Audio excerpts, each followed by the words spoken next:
This is TJ from Deptford Fence here in Moorestown, New Jersey. Customer wanted to close her yard in. She had fence on the sides, but just to be able to let the dog out, decided to go with the 6-foot cedar.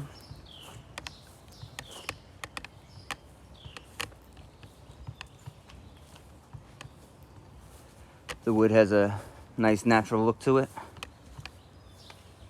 Rides pretty nice with the ground. Made sure that there was no significant gaps at the bottom. If you wanted a fence like this yourself, you could go to instantfenceprice.com, see what you're eligible for, see what fits you, and we can get you going from there.